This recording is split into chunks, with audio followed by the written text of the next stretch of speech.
প্রিয় দর্শক, আপনাদের সবাইকে স্বাগত। এই সময়ে সঙ্গে আছি আমি এস.এম. আকাশ। আমরা করোনা পরিস্থিতি নিয়ে আলোচনা করব। দিনকে দিন করোনা পরিস্থিতি খুবই খারাপের দিকে যাচ্ছে। কখন নিয়ন্ত্রণের বাইরে চলে যায় সেই আশঙ্কার মধ্যে আসলে আমরা আছি।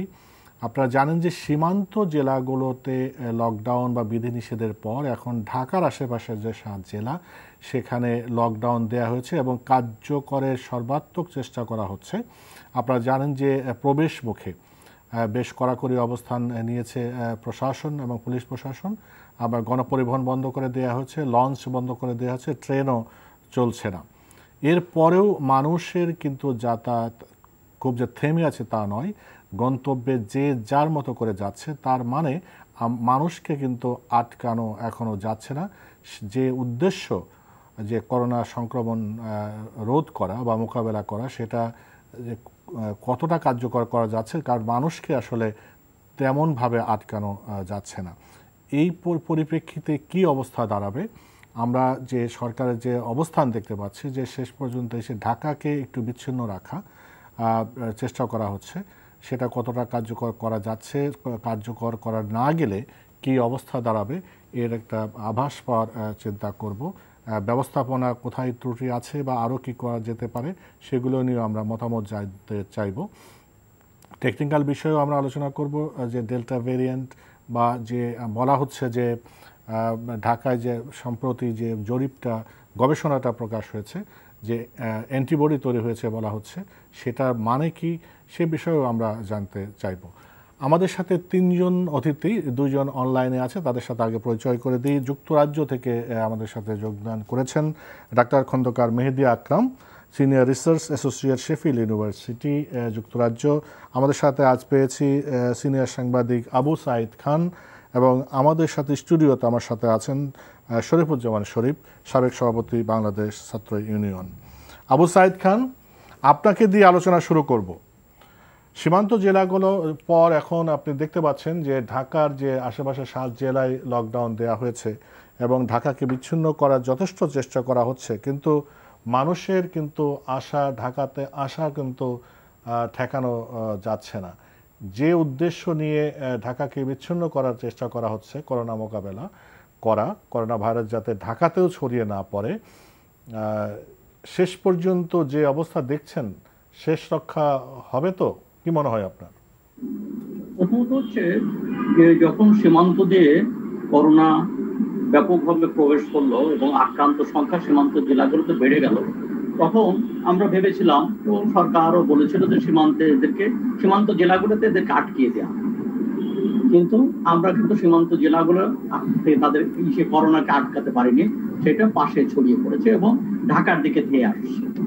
এখন আমরা ঢাকার আশেপাশে লকডাউন দিয়ে এখানে আটকে দেওয়ার চেষ্টা করা হচ্ছে, কিন্তু সেখানে করতে পারলে ভালো, নিশ্চয়ই সেটি দরকার। যখন ঢাকাতে বিমানে চড়ে যখন করোনা ঢাকাতে আসলো, তখন ঢাকাতে ছড়িয়ে পড়লো এবং সারা দেশে না ছড়ায়, এই জন্য ঢাকা থেকে জেলাগুলোকে বিচ্ছিন্ন করার চেষ্টা হচ্ছিল। কিন্তু সেখানে কিন্তু আমরা অনেকটা সফল হতে পারিনি। বিশেষ করে ঈদের সময় ব্যাপকভাবে মানুষ যাওয়া আসা যাতায়াতের মধ্য দিয়ে সারা দেশে ছড়িয়ে যায়। প্রথম ধাপটা কিন্তু এইভাবে গেছে। দ্বিতীয় ধাপ কিংবা এটা তৃতীয় ধাপ কেনা আমি জানি না, তৃতীয় ঢেউ কেনা জানি না, তবে যাই হোক, এখন স্ট্র্যাটেজি ঠিক আছে যে ঢাকাকে আলাদা রাখা এবং বিচ্ছিন্ন করে রাখা, কিন্তু সেই উদ্যোগটা কার্যকরটা করাটা হচ্ছে বড় বিষয়। আমরা একটু লক্ষ্য করি যে অনেক ক্ষেত্রে কাগজে কলমে যে সিদ্ধান্তগুলো নেওয়া হয় সেগুলো কিন্তু বাস্তবায়িত হয় না। বাস্তবায়িত হলে অনেক ভালো ফল দিতে পারত। যেমন যেসব লকডাউনই বলুন আর বিধিনিষেধ বলুন, যেগুলো আরোপ করা হয়েছিল ইতিপূর্বে, সবগুলো কিন্তু বাস্তবায়িত হয়নি। তারপরেও আংশিক বাস্তবায়নের মধ্য দিয়ে খানিকটা প্রশমিত হয়েছে, এতে কোনো সন্দেহ নেই। কিন্তু এখন যেটা বিষয়, যে আমরা যেটাকে ইন্ডিয়ান কিংবা ডেল্টা ভ্যারিয়েন্ট বলছি, তো এই ডেল্টা ভ্যারিয়েন্ট এটা আরো বেশি সংক্রামক, এটা দ্রুত ছড়িয়ে পড়ে এবং আত্মঘাতীও বটে। তো সেই জায়গা থেকে এটাকে মোকাবেলা করাটা, প্রথম ধাক্কায় আমরা যেটা প্রথম ঢেউ এসেছিল, সেই ঢেউ ততটা মানুষকে আক্রান্ত করে নাই, ততটা ঘায়েল করে নাই। যদিও অনেকেই নিজের ঘরে থেকে নিজের মতো করে ট্রিটমেন্ট নিয়ে কিংবা অনেকে ট্রিটমেন্ট ছাড়াই অনেকে সুস্থ হয়ে উঠেছিল, কিন্তু এখন কিন্তু ব্যাপারটা সেইভাবে হচ্ছে না। এখন আমরা দেখতে পাচ্ছি যে তারা দ্রুত হাসপাতালে যেতে হচ্ছে এবং হাসপাতালে যাওয়া এবং সেখানে মৃত্যুর সংখ্যাও বেড়ে গেছে। তো এইটা একটা আমাদের একটা ভয়ানক একটা অ্যালার্মিং ব্যাপার।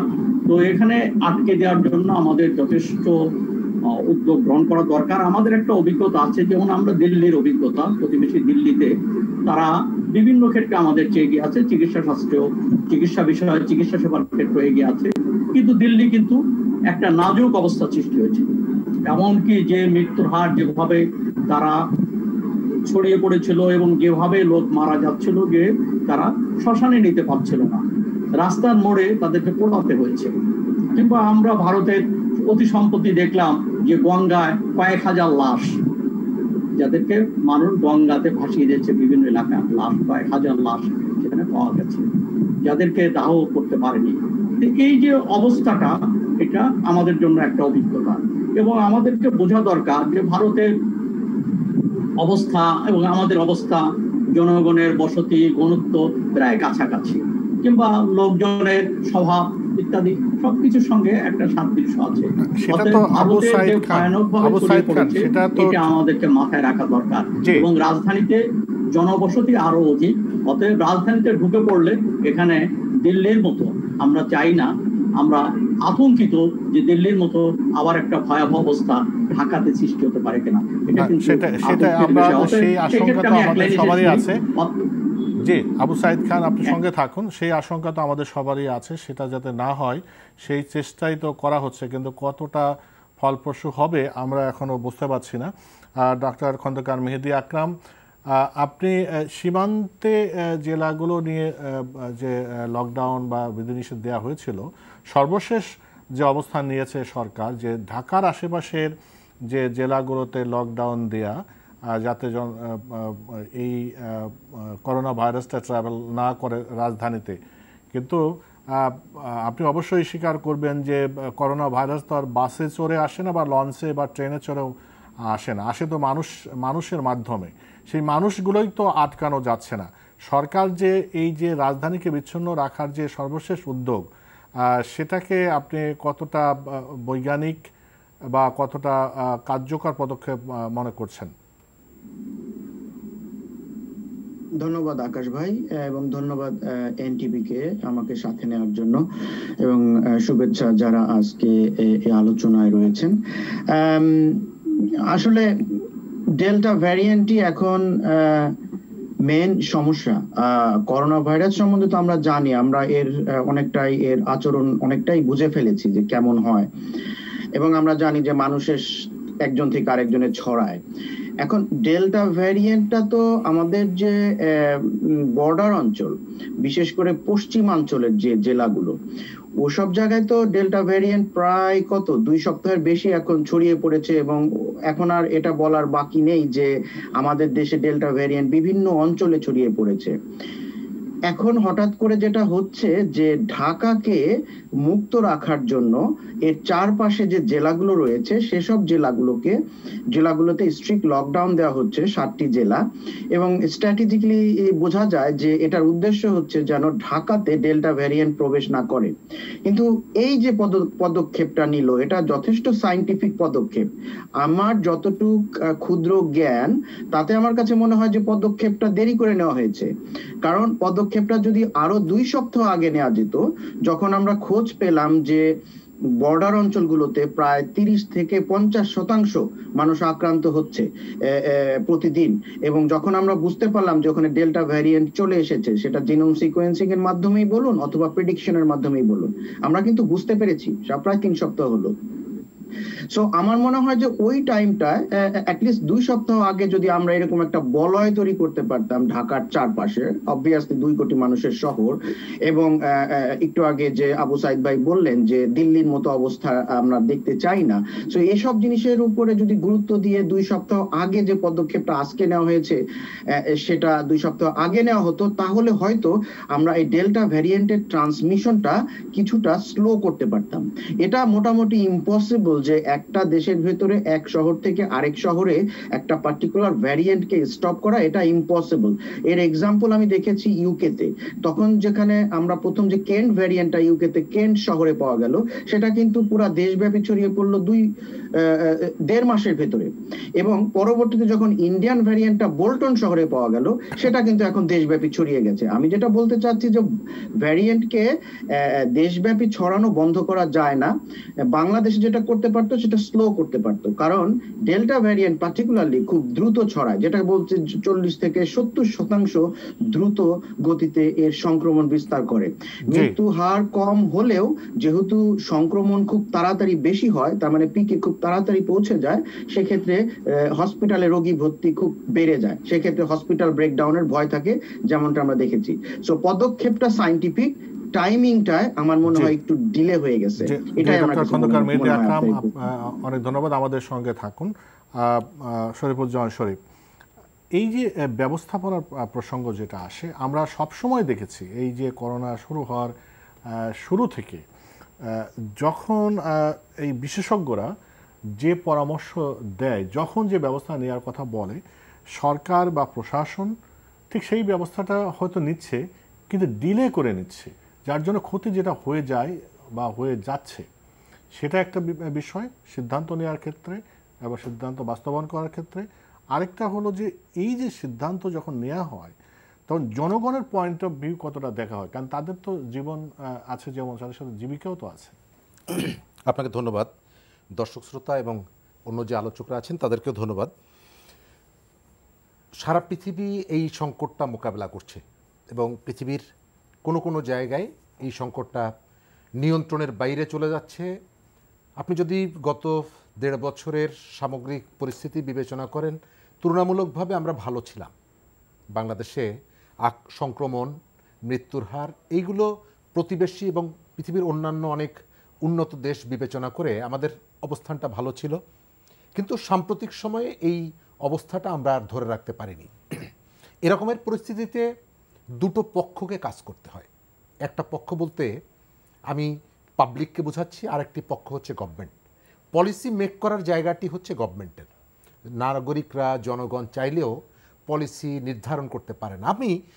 আপনি যদি আমাকে জিজ্ঞেস করেন, আমি নিজেকে একজন সচেতন মানুষ মনে করি এবং সেই বিবেচনায় আমি গভর্নমেন্টের যে পলিসির কথা আপনি বললেন, আমার কাছে মনে হয় যে পলিসির জায়গায় অনেকগুলো জায়গায় ত্রুটি রয়ে গেছে। আপনার পরিকল্পনাগুলো আপনি গ্রহণ করছেন অ্যাডহক ভিত্তিতে। আমি বিভিন্ন সময় আমরা টেলিভিশনগুলোতে যাই, অনেকের সাথেই কথা হয় এবং সবার কাছ থেকে মোটামুটি কমন একটা বক্তব্যই আসছে, বিশেষ করে যারা পলিসি মেক করবেন তাদের কাছ থেকে। তারা বলছেন যখন যেখানে যেটা প্রয়োজন হচ্ছে আমরা তাৎক্ষণিকভাবে সেটি করছি। অর্থাৎ আপনার এখানে পলিসিটা আপনি নির্ধারণ করছেন অ্যাডহক ভিত্তিতে। আপনি একদিন 2 দিনের কথা বিবেচনা করছেন, অর্থাৎ লং টার্মের যে প্ল্যানটা থাকা দরকার সেই প্ল্যানটা আপনি তৈরি করতে পারছেন না। গত মাস 3 আগে ভারতে অক্সিজেন নিয়ে একটা মারাত্মক সংকট, সাইদ ভাই যেটি বললেন যে লাশ দাফন করা যাচ্ছে না, দাহ করা যাচ্ছে না, ঠিক সেই সময়ে ত্রিপুরার কেরালার মুখ্যমন্ত্রী তিনি একটি সংবাদ সম্মেলন করে বললেন তার কাছে দিল্লির কেজরিওয়াল থেকে শুরু করে বিভিন্ন রাজ্যের মুখ্যমন্ত্রীরা অক্সিজেন চাইছে এবং তিনি সংবাদ সম্মেলন করে বললেন যে তার রাজ্যবাসীকে যে আপনাদেরকে আমরা আশ্বস্ত করে বলতে পারি আমাদের রাজ্যে কোনো অক্সিজেনের কোনো সংকট নেই, আমাদের যা চাহিদা তার থেকে উদ্বৃত্ত অক্সিজেন আমরা উৎপাদন করছি। এবং তিনি বললেন যে গত 1 বছর যে সামগ্রিক ঘটনাগুলোর থেকে আমরা অনেকগুলো শিক্ষা গ্রহণ করেছি, আমরা ভবিষ্যতে সেই শিক্ষাকে সামনে রেখেই চলবো। আমি ইম্পর্টেন্ট দিচ্ছি ওই জায়গাটায়, ওই জায়গাটায় আপনি শিখেছেন কিনা। আপনার পরবর্তী অংশে আমি এসে বলবো টিকার জায়গাটিতে এই সময়কালে আমরা কি শিখেছি, অভিজ্ঞতা থেকে আমরা কিছু শিখেছি কিনা, এইটা গুরুত্বপূর্ণ কথা। আমরা বারবার সেই প্রসঙ্গটাই বলতে চাই যে আমরা একবার না হোঁচট খেতে পারি, বারবার সেই জায়গায় একই জায়গায় কেন হোঁচট খাচ্ছি, বারবার হোঁচট খাচ্ছি। আবু সাঈদ খান, আপনার কাছে এবার যেটা জানতে চাই, আমি শুনেছেন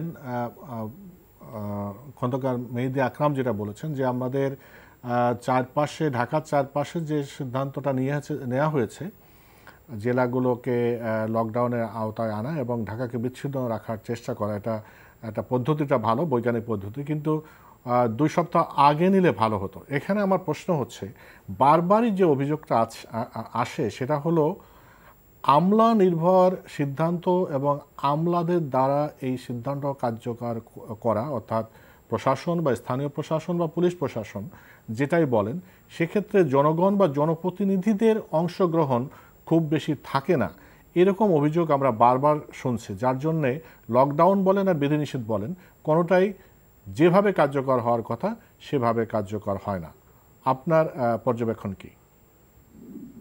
আমি খন্দকার আকরাম যেখানে শেষ করেছেন ওখান থেকে বলি যে আমাদের তো করোনার সামনে দাঁড়ানো দরকার ছিল, এটাকে রুখে দেওয়ার দরকার ছিল। আমরা কিন্তু করোনার পিছে পিছে ছুটছি, সমস্যাটা সেখানেই। আর এই পিছে পিছে ছুটছি তো একটা অভিযোগ সরকারের পক্ষ থেকে বলা হচ্ছে এবং কর্তা ব্যক্তিরা বলছেন যে জনগণ কথা শুনছে না, কিন্তু জনগণকে শোনাতে হয়, জনগণকে মানাতে হয়। এই মানানোর জন্য যে কৌশল, মানানোর জন্য যে সিরিয়াসনেস দরকার, সেটা কিন্তু রাষ্ট্রযন্ত্র সেই সিরিয়াসনেস দেখাতে পারছে না। যেমন ধরুন আমি একটা ছোট্ট ঘটনা বলি, যে একদিকে বলছেন যে মাস্ক পরুন, অপরদিকে দেখা যাচ্ছে যে টেলিভিশনে বিভিন্ন সমাবেশ হচ্ছে, যেগুলো টেলিভিশনে সম্প্রচারিত হচ্ছে, সেখানে মাস্ক ছাড়া নেতারা বক্তৃতা দিচ্ছেন, ব্যাপক সমাবেশ হচ্ছে। এবং কয়েকটা উপনির্বাচন এবং ইউনিয়ন পরিষদে 200 ইউনিয়ন পরিষদে নির্বাচন হলো, তাহলে জনগণের কাছে কি মেসেজ যাচ্ছে? এবং সেখানে তো স্বাস্থ্যবিধি মানার কোনো বালাই নেই। তাহলে এই মেসেজটা আমরা জনগণকে সচেতন হতে বলছি, কিন্তু আমাদের আচরণের মধ্য দিয়ে যে মেসেজ যাচ্ছে সেটা মোটেই সচেতনতা সৃষ্টির জন্য যা দরকার সেই তার সাথে সঙ্গতিপূর্ণ না। আরেকটা হলো আপনি যথার্থই বলেছেন যে আমাদের ব্যাপারটা হলো সবকিছু আমলা নির্ভর হয়ে পড়েছে। এখানে জনপ্রতিনিধি, জনগণের উদ্যোগ এবং কমিউনিটির ইনভলভমেন্ট, সেটা প্রথম দিকে যতটা দেখেছিলাম এখন কিন্তু সেটাও দেখছি না, মোটেই নেই।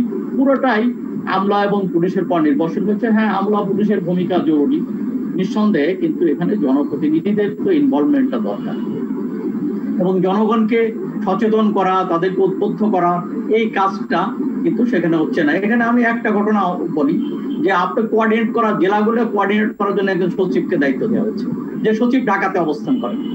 তো ঢাকাতে অবস্থানরত একজন সচিব তিনি জেলাগুলোকে কোঅর্ডিনেট করবেন, তো এটা কি করে সম্ভব?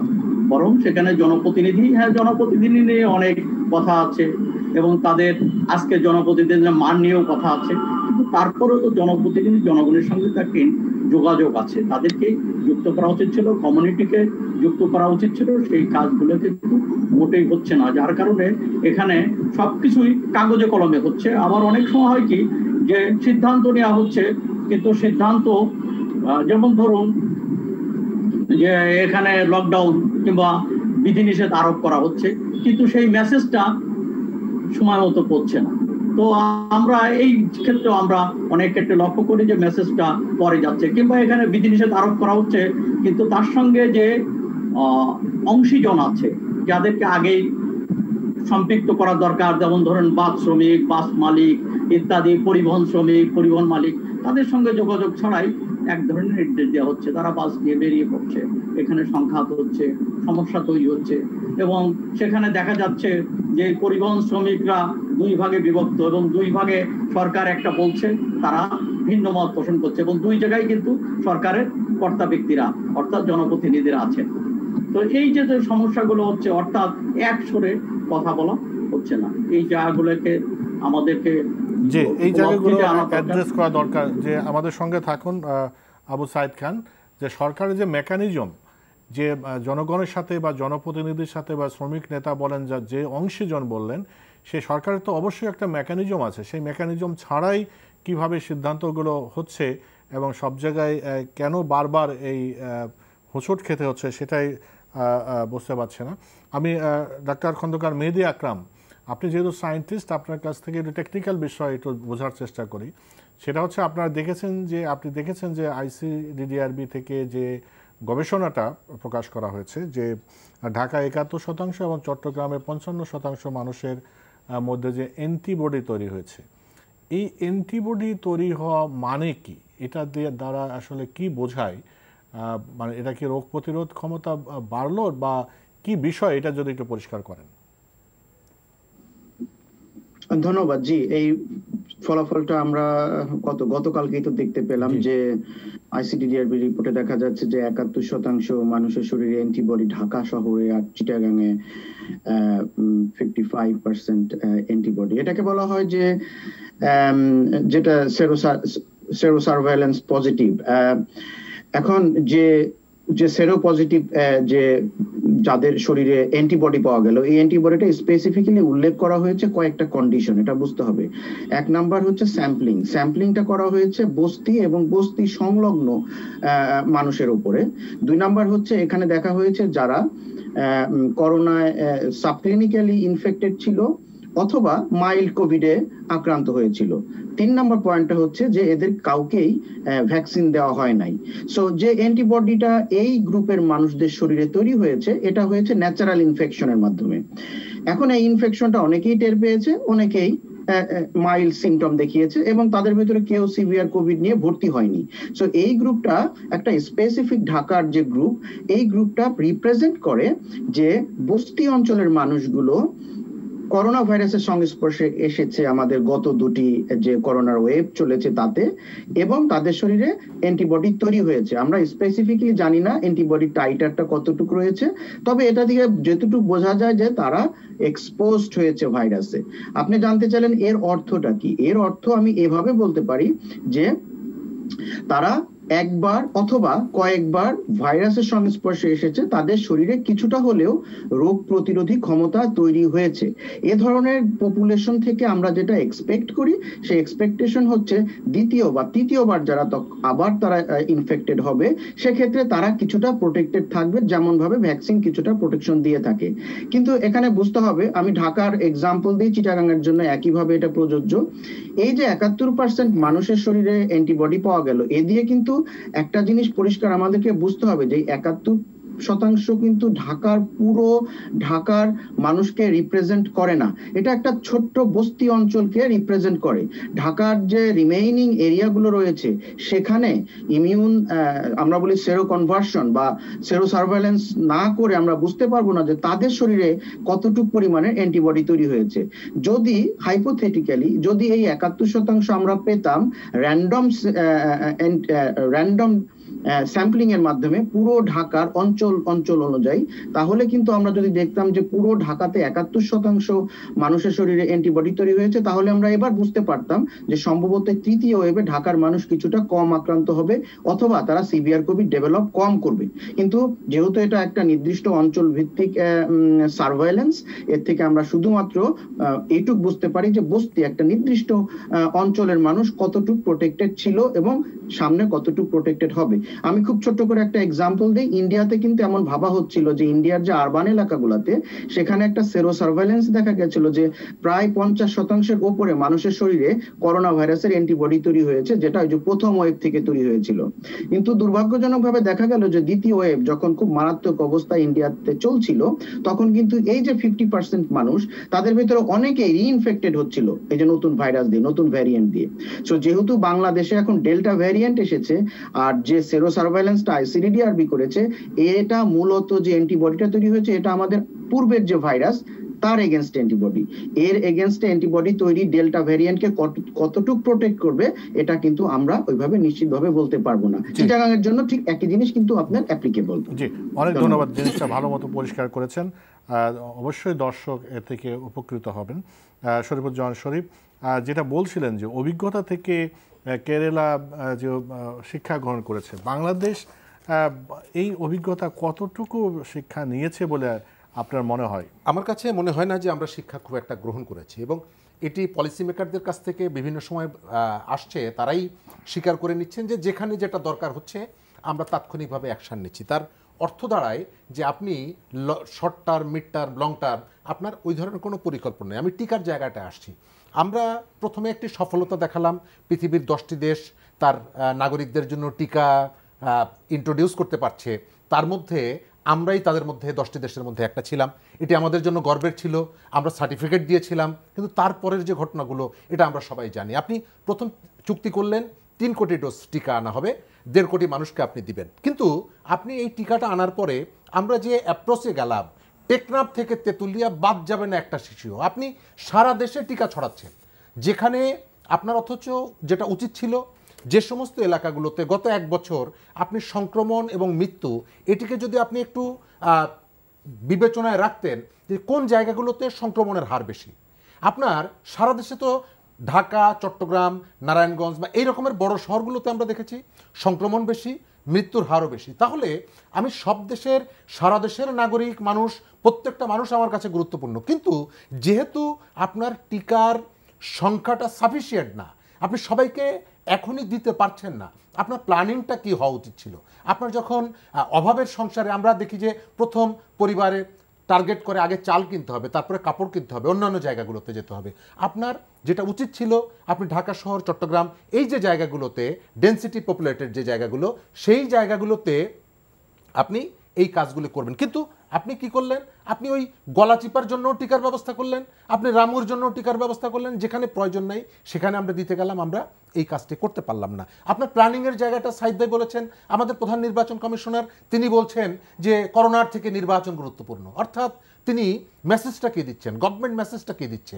আমরা এই জায়গাগুলোতে, আপনার বাড়িও পদ্মার ওপারে, বাড়ির থেকে একটু দূরেই হয়তো সীমান্ত, আপনি খোঁজ নিলেও দেখবেন আমরা এই যে পৃথিবীর এখন যে অবস্থা, তাতে পৃথিবীর কেউ বিচ্ছিন্ন থাকতে পারে না, এটি সত্য। আমার এখান থেকে মানুষ অন্য জায়গায় যাবে, অন্য জায়গা থেকে মানুষ এখানে আসবে, কিন্তু সীমান্ত এলাকায়, বর্ডারে আমরা আমাদের পণ্যবাহী ট্রাকগুলো আসছে। আমি আজকেও একটু আগে আপনার এখানে আসার আগেও যশোরে একজনের সাথে কথা বললাম, তারা বলছে ট্রাক নিয়ে যারা আসছেন, পণ্য নিয়ে যারা বাংলাদেশে প্রবেশ করছেন, তারা মানে কোনো বাধাহীনভাবে ঘোরাফেরা করছেন, কিন্তু এই লায়াবিলিটিস, এই দায়িত্বটি কেউ নিচ্ছে না, প্রশাসন নিচ্ছে না। আপনি প্রশাসনের কাছে জিজ্ঞেস করবেন, তারা বলছে যে না, সবই ঠিক আছে। আপনার খেয়াল আছে যে হাসপাতাল থেকে চলে যাচ্ছে, চাঁদপুর থেকে এসেছে, তাকে খুঁজে পাওয়া যাচ্ছে না। এই ঘটনাগুলো আপনি অনেকেই তাদের বাড়িতে থাকবেন, বাইরে ঘোরাফেরা করবেন, এই শর্তে তাকে আপনি বাড়ি যেতে দিলেন যারা ভারত থেকে আসলো, তারপরে তাদেরকে, তার মানে হলো যে আমরা বারবার এই একটা বিপদের মুখে পড়ি, কিন্তু সেখান থেকে সেই শিক্ষা গ্রহণ করি না, আমাদের প্ল্যানিংটা যথাযথ নেই।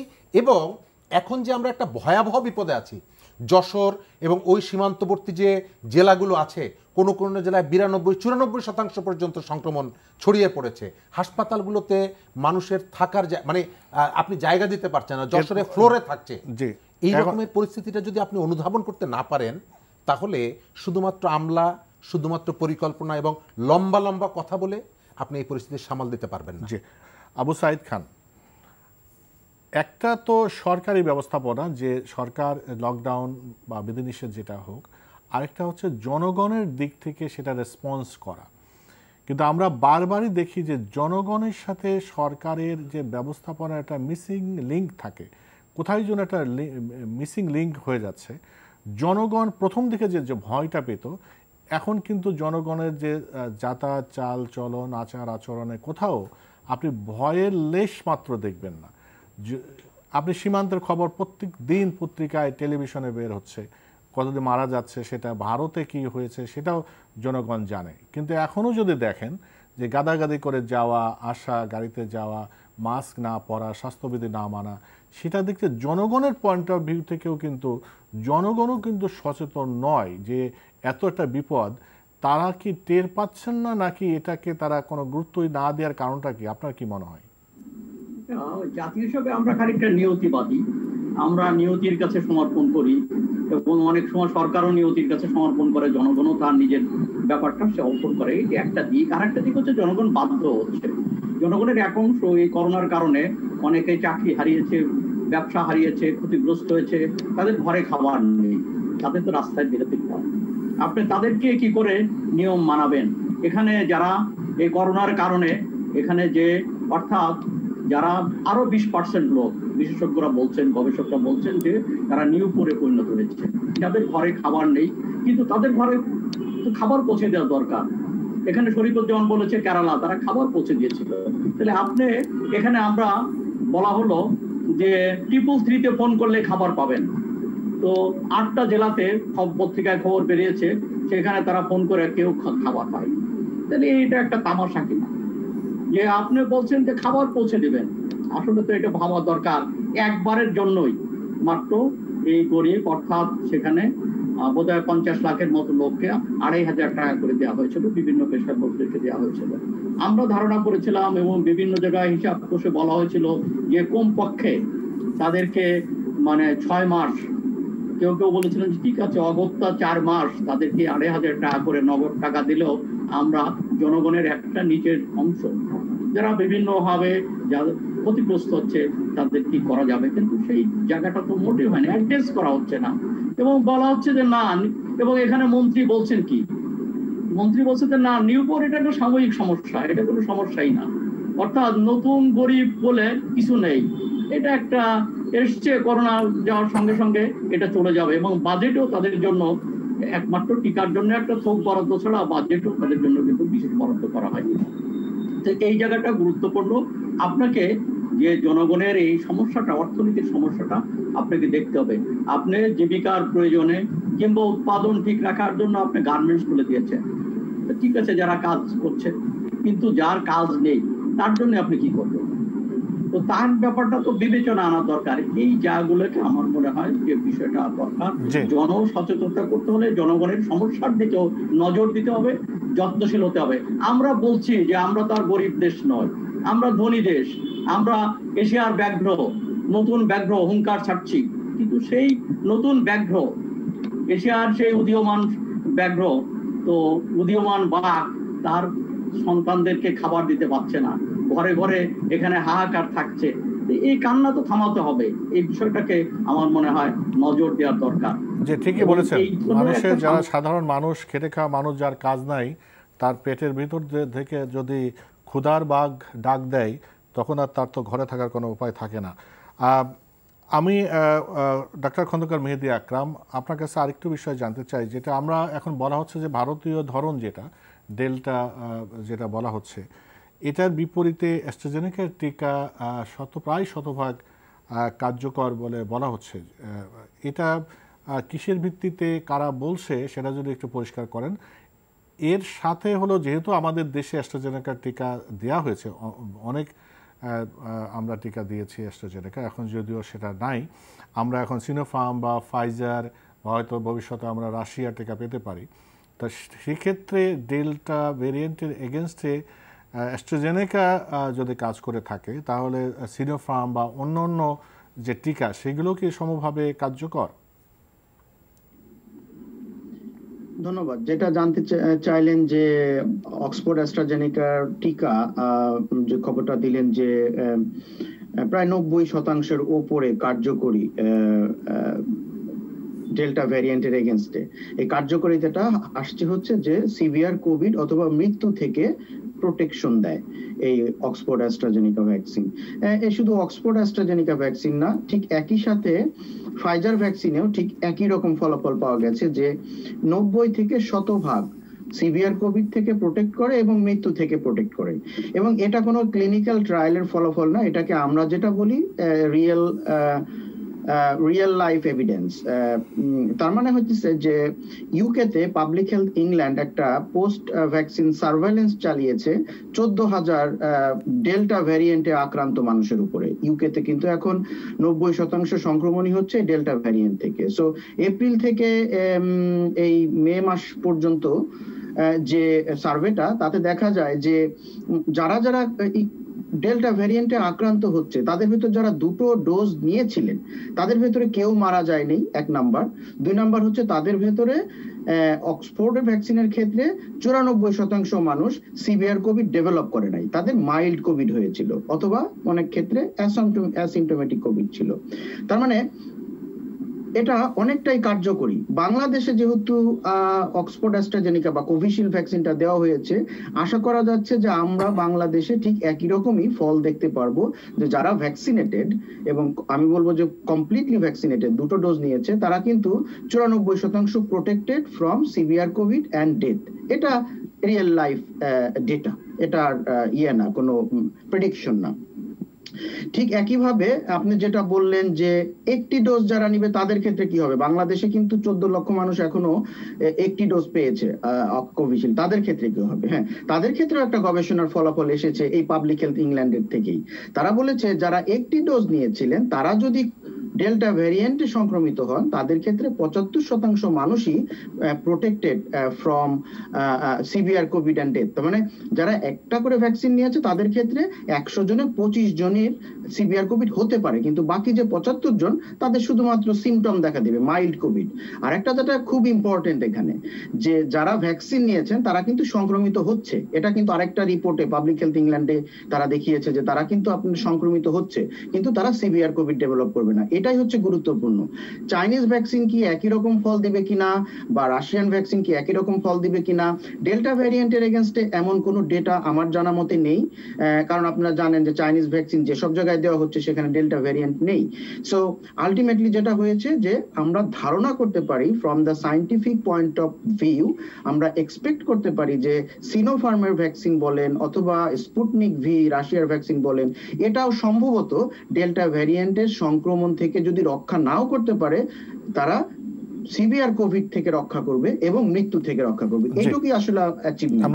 আমরা সেটা প্রত্যাশা করতে পারি। জি জি, শরীফুজ্জামান শরীফ, যেটা আমি আবু সাইদ খানকে জিজ্ঞাসা করছিলাম যে মানুষের তো কিছু দায়িত্ব আছে, সরকার তো নিবে, মানুষ তো এই বিপদের মুখে তাদেরও তো কিছু দায়িত্ব আছে, কিন্তু তাদের ভিতরে সচেতনতা তো দেখা যাচ্ছে না। মানুষ দায়িত্ব পালন করছে না বিষয়টা সেরকমের কিন্তু না। আমি আমার জায়গা থেকে যদি বলি, এই যে ঈদের সময় আমি প্রতি বছর আমার গ্রামের বাড়িতে যাই, আমার মায়ের সাথে দেখা করতে যাই। এবছর ঈদের সময় আপনি যখন বললেন যে যেখানে আছেন সে সেখানেই থাকবেন, আমরা দেখলাম অব্যবস্থাপনার কারণে, প্ল্যান যথাযথভাবে না থাকার কারণে আমাদের একটা বিরাট অংশের মানুষ এই স্বাস্থ্যবিধি না মেনে তারা বাড়িতে চলে গেল। একই সাথে প্রতি বছর যারা ঢাকা থেকে গ্রামে যান, ঢাকা শহরের বাইরে যান, তাদের একটি বিরাট অংশ কিন্তু ঢাকায় ছিল, তারা কিন্তু ঢাকা ত্যাগ করেনি। আবার আপনার যে পরিকল্পনাটি, আপনি নিজেই সেটিকে কিন্তু ব্রেক করলেন। বঙ্গবন্ধু সেতুতে 3 দিনে আপনার 4 কোটি টাকার বেশি টোল আদায় হলো। তার মানে হলো আপনি একদিকে বলছেন লকডাউন, কেউ ঘর থেকে বের হবেন না, তাহলে আপনার ব্রিজ ব্যবহার করে যে গাড়িগুলোকে বন্ধ রাখার দায়িত্ব হচ্ছে স্থানীয় প্রশাসনের, তাদের কাছে জিজ্ঞেস করা হচ্ছে, তারা বলছেন যে আমাদের চোখ এড়িয়ে গেছেন, চোখ ফাঁকি দিয়ে গেছে এই গাড়িগুলো। অর্থাৎ 3.5 কোটি 4 কোটি টাকা টোল আদায় করলেন, কয়েক হাজার গাড়ি, লক্ষ গাড়ি এখান থেকে চলে যাচ্ছে, আপনি দেখছেন না। অর্থাৎ আপনি যদি এই রকমের যদি চালাকি করতে চান, আপনি সবকিছু যদি নির্বাহী আদেশ দিয়ে কন্ট্রোল করতে চান, রোগ তো আর নির্বাহী আদেশ শোনে না। টিকার কার্যকারিতা, হ্যাঁ আমি যদি টিকা অ্যারেঞ্জমেন্ট না করতে পারি, হয়তো নির্বাহী আদেশে আমি বলবো যে হ্যাঁ এটি কার্যকর। আপনার আজকের যে অবস্থাগুলো, যে প্ল্যানগুলো থাকা দরকার ছিল টিকা নিয়ে, আজকে যেটি হচ্ছে এটি কি? এটি পুরোপুরি বাণিজ্য, পুরোপুরি ব্যবসা, একটি দুটি কোম্পানির ইন্টারেস্ট আপনি দেখার কারণে এটি তো পত্রপত্রিকা আসছে, আপনি সেদিকে নজর দিলেন না। আমাদের লোকালি যে টিকার প্রস্তুতি ছিল সেটি আমরা কেন বাজারে আনতে পারলাম না? আমি 2 পা আগাচ্ছি 3 পা পেছোচ্ছি কেন? মানুষ তো অনেক কথাই বলে। আমার এই জায়গাটি যে মানুষের স্বার্থকে আপনি যদি পেছনে ফেলে ব্যবসা, ট্রেড, বাণিজ্যকে যদি আপনি প্রমোট করতে চান, আপনি মানুষের এই সেন্টিমেন্টকে ধারণ না করে শুধুমাত্র আমলা নির্ভরতা দিয়ে যদি এই পরিস্থিতি কন্ট্রোল করতে চান, পৃথিবীর কোনো জায়গায় এই পরিস্থিতি আমলা নির্ভরতা দিয়ে কন্ট্রোল করতে পারেনি। আপনাকে উদার হতে হবে, আপনাকে প্ল্যান করতে হবে। অনেক ধন্যবাদ। আমি অনুষ্ঠান শেষ করব।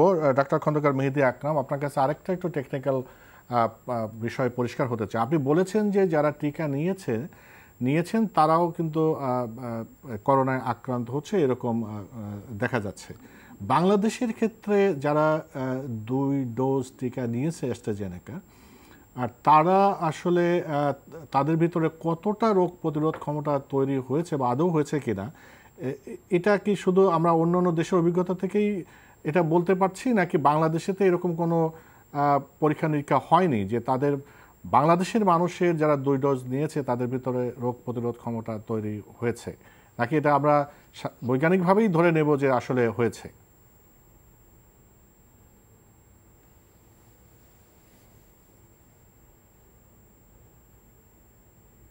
মেহেদী আকরাম,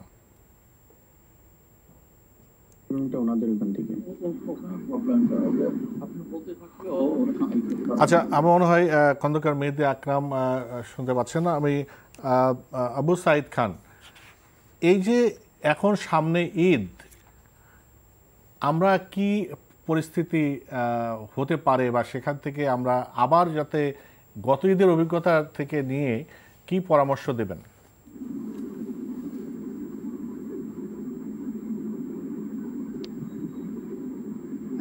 শোনা যাচ্ছে না। আকাশ ভাই, আপনার কথা শোনা যাচ্ছে না, টেকনিক্যাল প্রবলেম সম্ভবত। এখন কি শুনতে পাচ্ছেন? ফোন মিউট করা, কোনো কথা শোনা যাচ্ছে না।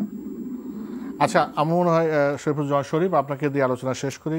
টেকনিক্যাল প্রবলেম হচ্ছে। আমি ওই যেটা বলছিলাম সামনেই ম্যানেজমেন্টের ক্ষেত্রে আপনার এর আগের ওই যে আপনি যদি শিক্ষা গ্রহণ করতেন, আমরা কি দেখলাম সমস্যাটা কোথায় হলো? যারা ব্যক্তিগত গাড়ি নিয়ে ঢাকার বাইরে গেলেন, ম্যাক্সিমাম রুটে উত্তরাঞ্চলে, চট্টগ্রাম, সিলেট, এই জায়গাগুলোতে, সেখানে কিন্তু এই দৃশ্যগুলো আমাদের চোখে পড়েনি। আমাদের কোথায় দৃশ্য চোখে পড়লো?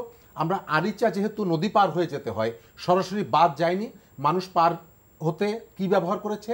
ফেরি ব্যবহার করেছে। ফেরি পর্যাপ্ত ছিল না। কিন্তু আপনি যখন দেখলেন যে মানুষ আপনার কথা শুনছে না, তখন আপনার বিকল্প অনেকগুলো জায়গা ছিল। আরিচা ঘাটে 97টি লঞ্চ চলাচল করে, যাত্রী আনা নেওয়া করে, নদী পার করে। 97টি লঞ্চে প্রত্যেকটি লঞ্চের ন্যূনতম যাত্রী ধরন ক্ষমতা 100 জন, অর্থাৎ প্রায় 10,000 মানুষ এই লঞ্চগুলোতে আপনি পার করতে পারতেন। তাহলে এই যে চাপাচাপি করে যে মানুষগুলো যাচ্ছে, আপনি সেই লঞ্চ চালুর অনুমতি দিলেন অনেক পরে। আপনি যদি শুরুতে যখন দেখছেন মানুষ আপনার কথা শুনছে না, তখন আপনি এই কাজটি করতেন, আপনি সেটি করলেন না।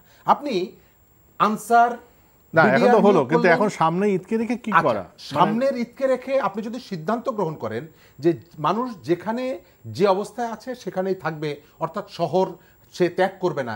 আমরা কিন্তু সব থেকে বেশি আলোচনা করি ঢাকা শহর নিয়ে। ঢাকা শহর থেকে ঈদের সময় এত সংখ্যক মানুষ যায়, কিন্তু চট্টগ্রাম থেকে রংপুরে আসে, রংপুর থেকে সিলেট যায়, এই বিষয়গুলো আমাদের মাথায় থাকে না। সরকার যদি মনে করে যে পরিস্থিতি জটিল হতে পারে, এই করোনাটি ছড়িয়ে যেতে পারে, গ্রামেরটা ঢাকায় আসতে পারে, ঢাকারটা আবার গ্রামে যেতে পারে, তাহলে এখন থেকে তাকে পরিকল্পনা গ্রহণ করা।